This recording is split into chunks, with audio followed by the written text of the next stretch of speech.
Se tivesse jogado contra o Real, o Vascão seria campeão mundial. Eu sou Bolívia. Editor desimpedido, su era sem limite, se não aguenta tá fudido. Sou Bolívia. Ai, ai, ai, ai, ai, Brasil, quinta-feira, você já sabe que é dia de BTS aqui no Desimpedidos. E hoje eu tô aqui com ele, Pedrinho. E aí, Pedrinho, mano, como é que você tá? Tudo bem, Bolívia? Prazer, meu amigo. Demorou, hein, mas saiu.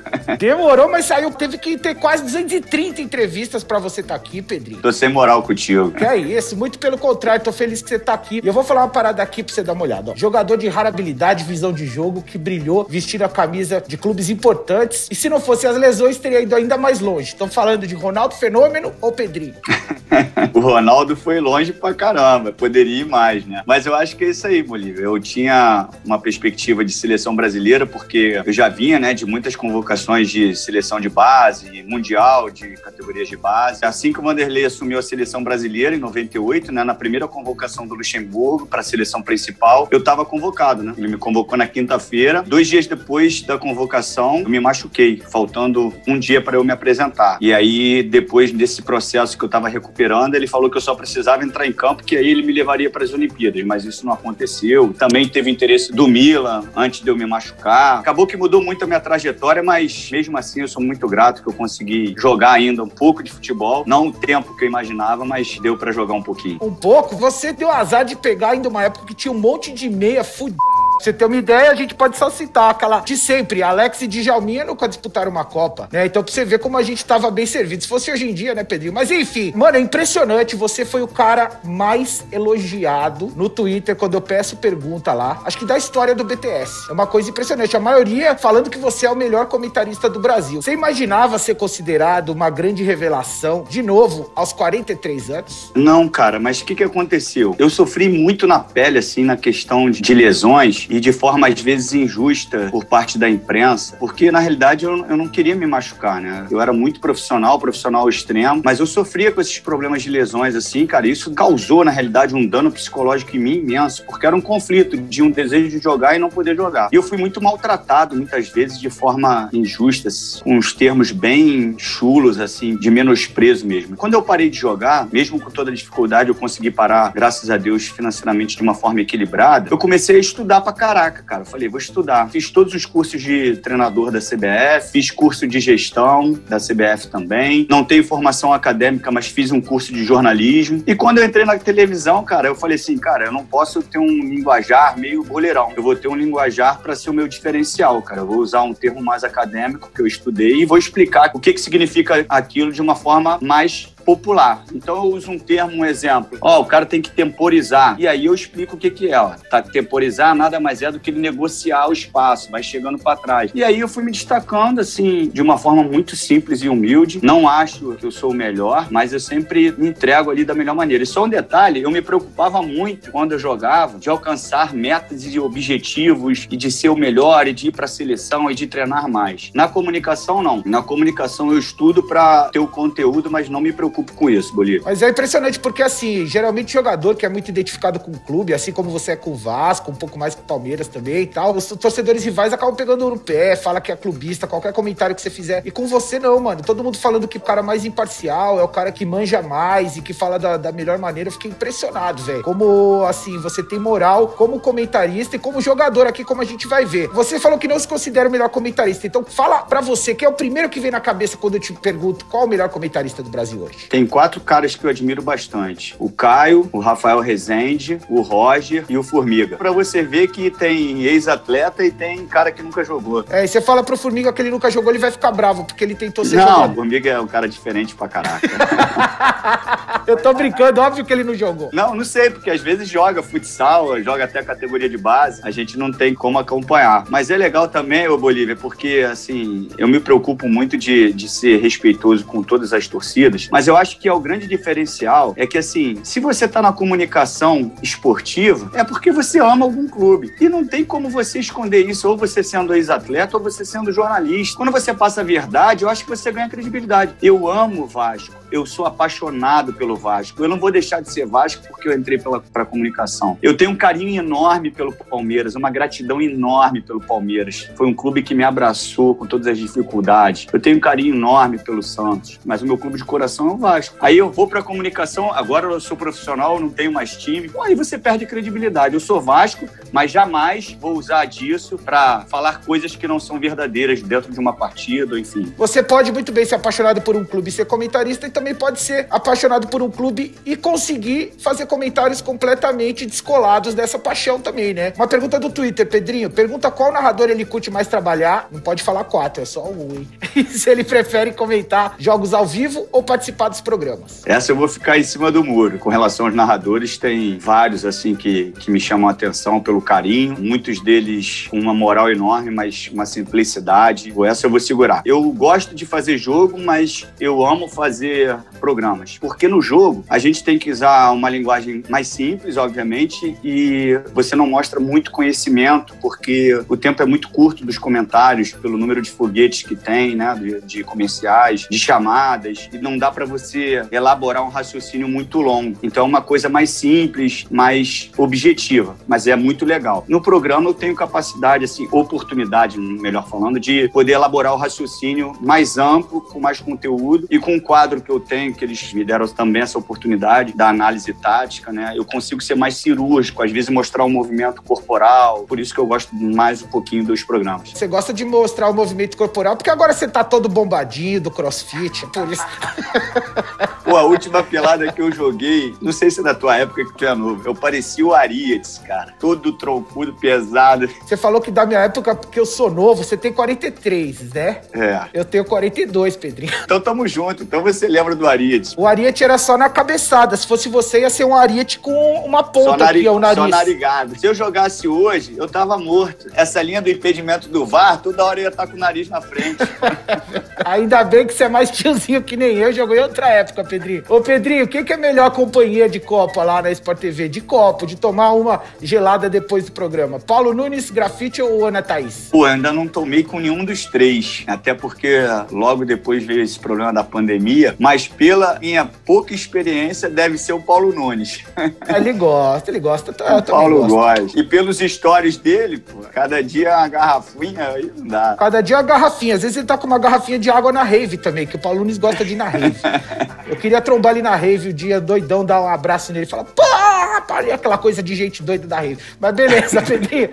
É o seguinte, outra pergunta do Twitter aqui. Ô, Pedrinho, chegou a ser titular técnico do David. Eu acho que do Felipe também no México, se eu não me engano, né? Sim. Pergunta pra ele o porquê dele não ter dado continuidade na carreira de treinador. Fiz os cursos, mas eu não tenho uma admiração, assim, pelo campo, e às vezes as pessoas não entendem isso. Pô, você fala tão legal de tática, né? Você entende bastante, porque eu sempre falo que treinador, ele tem uma função meio de um trabalho terceirizado, sabe? Ele depende muito do dia do atleta, do entendimento do atleta. E aqui, no Brasil, eu particularmente bato muito nessa questão e vou lutar sempre, porque eu sou muito convicto nisso. O tempo é um inimigo dos treinadores, né? Todas as vezes agora que eu tô fazendo esse quadro de análise tática, tem diversas correções que os treinadores têm que fazer durante a semana. Cada dia aparece uma, mas eles não têm tempo para isso. E o jogo é muito aqui, ó. O Pirlo falou isso, é verdade. O corpo é só uma ferramenta, quem joga é a cabeça. Só que a gente ainda joga muito com o corpo e pouco com a cabeça. Então eu fiquei um pouco desgostoso, assim, dessa relação campo, sabe? Diretamente de treinador. Por isso que eu tinha oportunidade de ser treinador, até com o Felipe, e eu falei, não, Felipe, vai de treinador, eu fico de auxiliar. Eu preferia muito mais a mão de obra, de elaborar os treinos, sabe? De montar os treinos na cabeça, do que passar esse sufoco de você ter tanto conhecimento e no campo não acontecer, e acaba isso você se achando incompetente. Aí eu preferia a comunicação. É muito melhor, você tá se dando muito bem, e também você pode conectar o trabalho dos caras, em vez de ser conectado.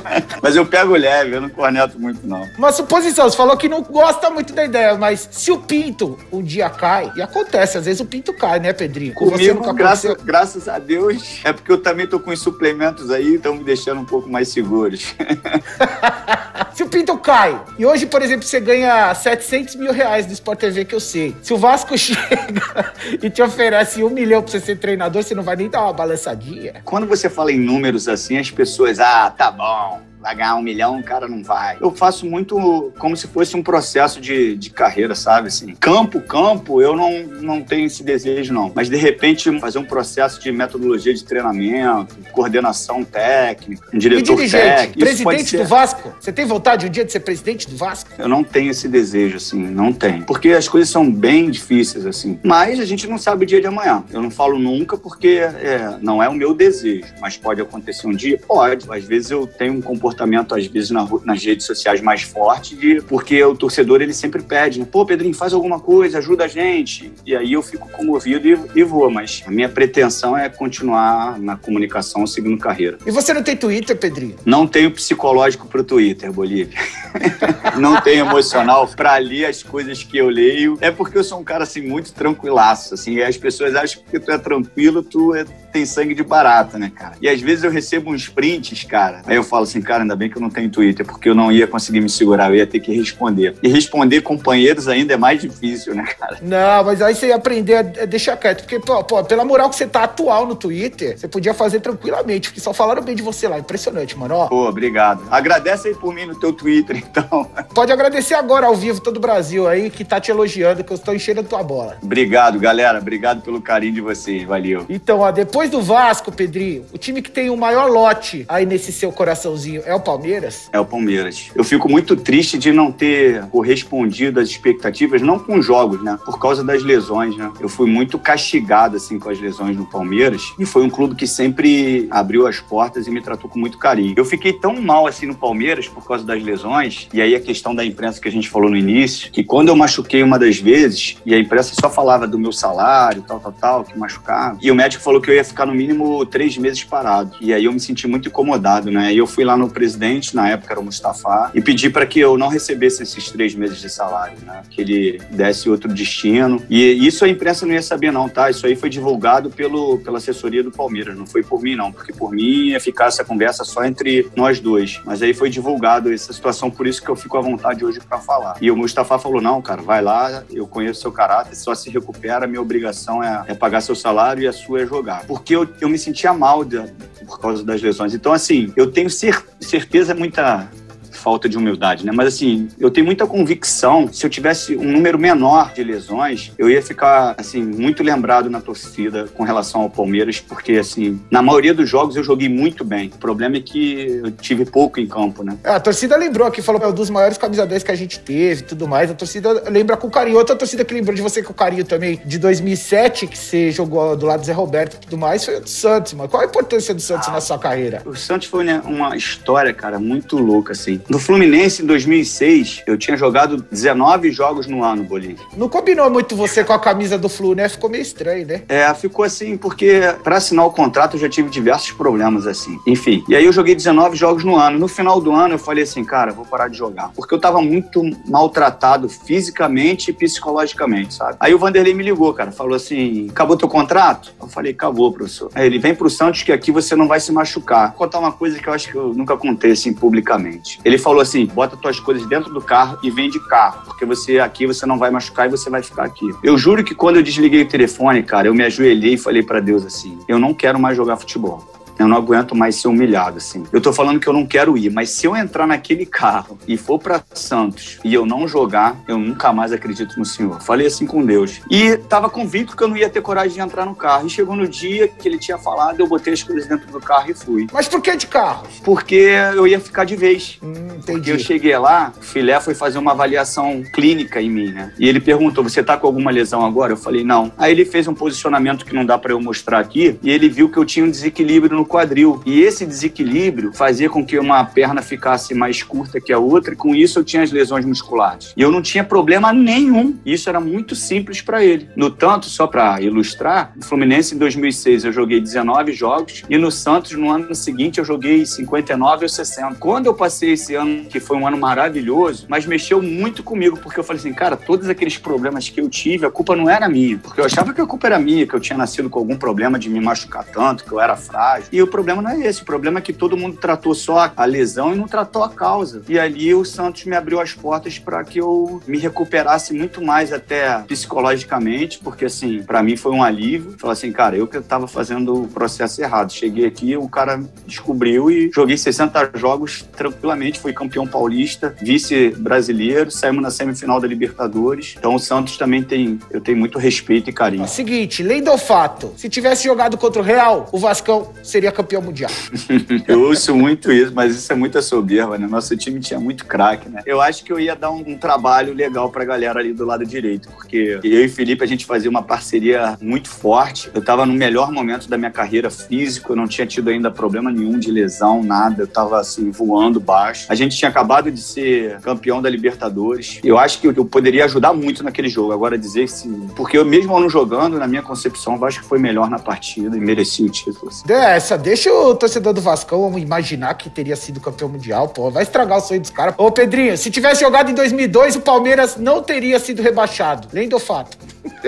Cara, é outra situação assim também. Em 2002 eu tive muitos problemas também por causa de lesão. Era um time muito bom tecnicamente, são ótimos jogadores, mas tem coisa, cara, que acontece que a gente não consegue explicar. E ali foi uma prova que quando o time grande vai ficando perto da zona é muito difícil de sair. E naquela época era muito assim, a gente levava um pouco com a barriga, empurrando com a barriga, porque achava que em qualquer momento a gente ia se livrar. E depois daqueles episódios ali com o Palmeiras e outras equipes, as equipes grandes agora elas ficam bem atentas quando elas começam a ter uma queda enorme, porque elas sabem que é muito difícil de sair. Mas eu acho também que em condições físicas ideais, eu poderia ajudar, mas também não tem como cravar isso. Pra acabar aqui, ó, o Pedrinho hoje, em perfeita forma, seria titular da seleção brasileira. Difícil. Concorrência é grande, né? Eu acho que, assim, eu teria algumas oportunidades de mostrar meu valor. Se eu tivesse no Brasil, obviamente, as oportunidades, às vezes, são um pouco restritas. Quem vai pra Europa, de repente, de oportunidades, de mais tempo, de mostrar o seu valor na seleção, até porque lá o campeonato é mais competitivo, então atinge um nível mais forte. Mas se eu tivesse, pelo menos naquela fase ali de 98 e a própria 2001, que eu cheguei no Palmeiras até o final do ano, que eu não tinha problema nenhum, 2007, eu acho que eu poderia ter algumas oportunidades em disputar a posição e fazer parte do grupo. Acho que sim. Pode crer. E pelo Vascão, né, seu time do coração, que você entrou com 6 anos de idade pra jogar futsal, né? Tem uma relação, assim, muito íntima com o Vasco. Falou aqui que ama o Vasco de paixão. Foi campeão de Libertadores, 2 vezes campeão brasileiro, Mercosul, títulos importantíssimos da história do Vasco. Aí tem a pergunta do torcedor aqui do Flamengo. Sou torcedor do Flamengo e sempre admirei o Pedrinho. Inclusive no lance das embaixadinhas eu o defendi. Ali foi recurso dele. O torcedor do Flamengo ainda pega no seu pé por esse lance? Bolívia, depois que eu entrei pra comunicação, até menos, cara. É porque, assim, quando você vê o lance isolado, obviamente, deve irritar demais o torcedor, né? Você tomando ali de 5-1. Aí vai um moleque folgado e faz, embaixadinha, fica nervoso. Mas o problema é que aconteceu... No clássico de São Paulo deu briga com seu amigo Paulo Nunes aí. O problema é que teve uma história antes, né? No campeonato anterior, eu já tinha a 2ª lesão de cruzado. Eu não sabia mais se eu ia jogar bola ou não. E eu fui convidado pela Rede Globo para fazer parte de uma transmissão, no intervalo, fazer uma participação. E no Maracanã, na época, a geral, ela ficava próxima ali das cabines ali, você conseguia... Quando eu botei a cabeça assim para olhar, meu nariz chegou primeiro, obviamente, a galera do Flamengo começou a gritar assim, bichado, bichado, bichado. Aí fez uma música na hora, não sei se Pedrinho acabou, um negócio desse. Cara, eu fiquei emocionado, chorei pra caraca, fui pra casa assim... ferrado. E aí, cara, quando eu entrei naquele jogo ali, depois de me recuperar tudo, cara, e pela rivalidade que existe, desde a base, né? Eu joguei contra o Juan muitas vezes, que é um cara que eu tenho muito carinho. Falei, cara, esse vai ser o jogo da minha vida. No tanto que eu acho que foi o maior Vasco e Flamengo que eu joguei. Eu dei, acho que 1 ou 2 assistências pro Romário. Uma ele fez o gol, a outra ele sofreu o pênalti. Eu fiz o gol, eu fiz embaixadinha. Então a embaixadinha, ela foi apenas como se fosse uma vingança, é uma palavra forte, assim, mas para uma reação, uma resposta do que eu tinha sofrido. Nada além disso, assim, nada disso. E é do jogo, eu acho o seguinte, eu passei muitos jogos na minha carreira com um jogador falando no meu ouvido. Hoje é muito fácil, tem muitas câmeras, mas o cara falando assim, eu vou quebrar tua perna, eu vou quebrar tua perna. Se tu vier pra cima de mim, eu vou quebrar. Se você me driblar, eu vou te jogar lá fora. Eu não tenho nada a perder. Ele passa o jogo todo me dando pancada. Aí, quando eu pego a bola e faço uma embaixadinha, eu tô faltando com respeito. Isso é que eu não entendo. A embaixadinha, ela não é ideal, ideal porque ela não é objetiva. As pessoas falam, mas por que você não fez quando eu tava 0-0, quando eu não tava perdendo? Porque eu não sou burro, pô. Tô precisando ganhar o jogo, eu vou ficar fazendo embaixadinha. Então, assim, a pancada não é humilhação, a pancada pode, e a embaixadinha, enfim. Então é uma discussão ainda que vai durar muito. Mas eu acho que não vai ter mais não, tá? A rapaziada tá bem controlada. Se o Flamengo chegasse em alguma época aí, tipo que o Flu te contratou, você jogaria no Flamengo ou no Flamengo já seria mais, o buraco seria mais embaixo? Eu tenho uma entrevista com 18 anos que eu falo que eu não jogaria no Flamengo, em respeito ao torcedor do Vasco, né? Eu não preciso jogar no Flamengo, e isso não é menosprezo à equipe, é em respeito ao torcedor. Eu acho que muitos jogadores poderiam ter feito isso, né? O jogador é profissional, claro, é profissional, mas ele pode fazer a sua vida de diversas formas, diversas equipes. Eu não me considero o grande ídolo do Vasco, não, longe disso, mas o meu amor com relação ao Vasco, eu sei o que tem dentro de mim, então eu me sentiria mal se eu fizesse isso com o torcedor. Mas nunca chegou a proposta pra você? Que eu me lembre, não, nunca chegou a mim. E tem algum time que você gostaria de ter jogado e não jogou na sua carreira? Eu gostaria de jogar em um time e em um país. São coisas diferentes, né? Eu gostaria de ter jogado no Boca Juniors e gostaria de ter jogado no Japão. Por quê? Pela cultura japonesa ou alguma coisa em relação ao futebol japonês? Porque eu tive a oportunidade de ir 4 ou 5 vezes lá e fiquei encantado com o país, assim. O problema é que é muito longe, mas se eu fosse jogar, obviamente eu moraria lá. Pra passear é até mais difícil. Você foi pra Arábia 2 vezes, mano. Podia ir pro Japão também. Fui pro Emirados Árabes e fui pra Arábia Saudita. Com relação ao Boca Juniors, é que a gente foi jogar um jogo, não lembro agora qual, Vasco e Boca Juniors, e eu vi o Maradona no camarote, cara, daquele jeito loucaço lá, velho, sabe, rodando o negócio, e a torcida cantando uma música lá pra ele. Não sei se você já teve a oportunidade de assistir um jogo lá. Pra gente que joga ali, cara, é um negócio ensurdecedor. Eu não conseguia falar com o meu companheiro assim, de 10 metros. O negócio entra dentro, eu falei, cara, que maneiro, eu queria jogar aqui. E aconteceu um dia, tá, uma história bem curiosa. Os caras do Boca Juniors foram lá no jogo do Palmeiras pra me observar e não me levaram e contrataram o Baiano, lateral direito. O Baiano bombom. Falei, devo ter jogado mal demais, cara. Tá precisando de lateral direito, acho que de meia, acho que já tinha... bem lá, Baiano foi bem, grande amigo. Foi bem, aí eles contrataram o Yali também e falaram assim, Pedrinho, não precisa, que a gente já tem o Riquelme, não precisa do Pedrinho. E o Riquelme, eu joguei Mundial contra ele, já era diferente demais. Pode crer. A minha geração pegou uma competição dura com a Argentina, né? Nosso time, o meio-campo era mais ofensivo, era eu e o Alex. E a Argentina era Riquelme, Pablo Aimar, Samuel, Cambiasso, timaço. E o rolê na night? A gente fala rolê, vocês falam aí no Rio rolê. E um rolê na night com o Romário e Edmundo, qual que seria a sua função principal nessa barca aí? Só entregar pra eles, né? Eu não ia marcar um gol, só ia dar o passe, né? Com essas duas feras aí, como é que faz? Mas não dava pra acompanhar, não. Eu sou daquela frase que o passarinho que acompanha morcego acorda de cabeça pra baixo. Eu dormia junto com o William Bonner. O William Bonner dava boa noite, William Bonner. Dormia junto. Você é louco, mas você tem juízo, né, Pedrinho? Nem tanto, né? Não, esses caras poderiam ir pra noite. O que eles faziam dentro de campo era brincadeira. Chegava e decidia, que é isso. 2 gênios. Pedrinho, seco aqui. Melhor zagueiro que você já jogou junto. Seu time. Mauro Galvão. Melhor técnico que você já teve. Luxemburgo. Melhor parceiro na meiuca. Juninho Pernambucano. Melhor centroavante. Pode ser 3? Se você não falar o Romário, eu vou ficar nervoso aqui. Então, Romário, Edmundo e Evair. Evair era foda também. Melhor companheiro de quarto. Felipe. Júnior Baiano ou Odivan? Odivan. Maestro Felipe ou Zé Roberto? Maestro. Ramon ou Juninho Pernambucano? Putz, os 2 cracassos, cara. Mas eu vou com o Juninho. Romário ou Edmundo? 2 cracassos. Mas Romário foi mais que o Edmundo. Eurico ou Dinamite? Caraca, Dinamite. Neymar ou Ribamar? Neymar. Neymar, porra. Ribamar é Vascão, Pedrinho, porra. O Neymar quer ir pro Flamengo. O Ribamar é Vascão. Aí não, aí para. Pedrinho, pra acabar, já ou jamais, hein? Fala uma frase e você responde com já ou jamais, beleza? Beleza. Viu o jogador do seu time sair na mão no vestiário? Já. Pode falar quem não? Melhor não. Faz tempo já, Pedrinho. Não posso. Depois eles me processam. Foi cabecear e a bola pegou no nariz? Já. Dói pra muitas vezes. Pediu pro Pet repetir porque você não entendeu porra nenhuma. Eu já vi alguém fazer, mas eu não, então jamais. Tava machucado e teve que fazer um jogo mais posicional na cama. Já. Falou pra gata assim, manda uma DM, que de DM eu entendo. Jamais. E pra acabar, interditou o banheiro do busão e te chamaram de podrinho. Jamais. Muito bem, Pedrinho, mano. Valeu pela entrevista. Obrigado por ter colado aqui no BTS. Foi do c... Tenho certeza que o Brasil adorou, que tá todo mundo esperando. O BTS com o melhor comentarista do Brasil, da atualidade. Já decretei aqui, Pedrinho. Beleza, Bolívia. Você é fera, amigo. Obrigado. Demorou, mas foi show. Valeu, um abraço. É isso, Brasil. Já foi o Pedrinho aqui no BTS. Mais um pra conta. Quinta que vem tem mais, que esse já foi. Tchau.